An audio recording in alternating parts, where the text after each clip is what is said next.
Alors, pour nous, en tout cas dans le réseau des Greta, ce qui est très important, c'est d'avoir un outil de dialogue avec notre client, que ce soit un financeur public ou un financeur privé, d'avoir vraiment un outil de client, un outil de dialogue à l'issue de la formation. Et ça passe effectivement donc par l'évaluation de l'action de formation. Donc dès le départ, en fait, on négocie avec notre client quels vont être les indicateurs sur lesquels on va porter notre évaluation. Donc ça, c'est vraiment une des premières en phase amont. On construit avec lui les indicateurs qui vont servir à l'évaluation de la formation. Et puis après, effectivement, on met en place, on a une caractéristique de notre cœur de métier, c'est vraiment la formation sur mesure. Donc on met en place un positionnement des gens qu'on reçoit, que ce soit des salariés ou des demandeurs d'emploi. On les positionne à l'entrée. Ensuite, on contractualise avec eux un parcours individualisé de formation. Et surtout, on met en place un suivi de ce fait, de la progression des stagiaires tout au long de la formation.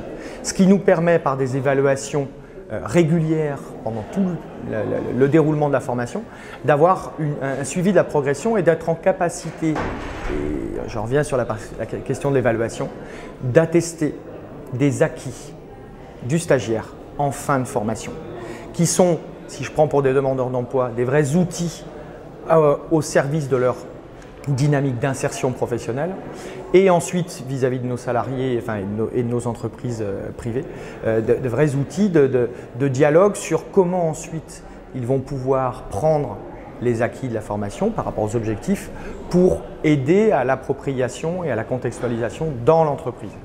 Donc voilà comment un peu notre démarche elle se fait. C'est vraiment, on démarre de l'amont, en contractualisant dès le départ avec le client les indicateurs et les critères sur lesquels on va poser l'évaluation.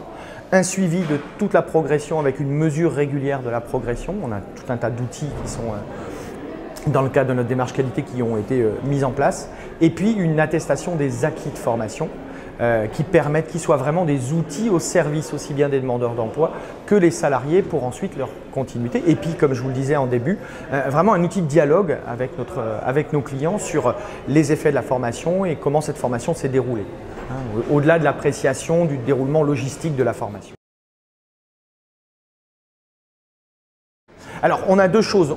Nous, au sein de notre propre réseau, on a une démarche qualité déjà initiée en partenariat avec l'AFNOR. On a un référentiel de prestations sur mesure pour lequel bon nombre de nos Greta sont déjà engagés.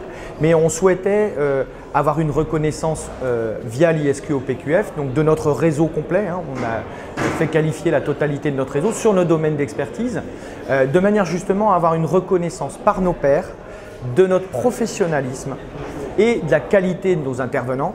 On a vraiment des points qui sont forts là-dessus.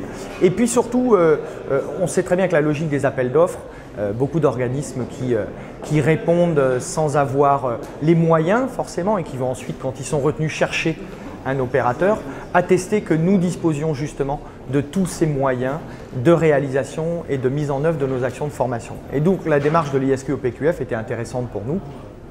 Et puis très clairement, il ne faut pas se le cacher, c'était aussi pour nous d'améliorer un positionnement concurrentiel dans le cadre de nos réponses à appel d'offres avec la justification d'une qualification qui était prise en compte par nos donneurs d'ordre. Donc voilà ce qui a conduit pour nous toute la réflexion autour de la démarche de qualification de notre réseau qui, semble-t-il, est un des premiers réseaux à avoir été qualifié sur la totalité, sur plusieurs domaines. On a 9 domaines de formation qui ont été qualifiés par l'ISQ au PQF.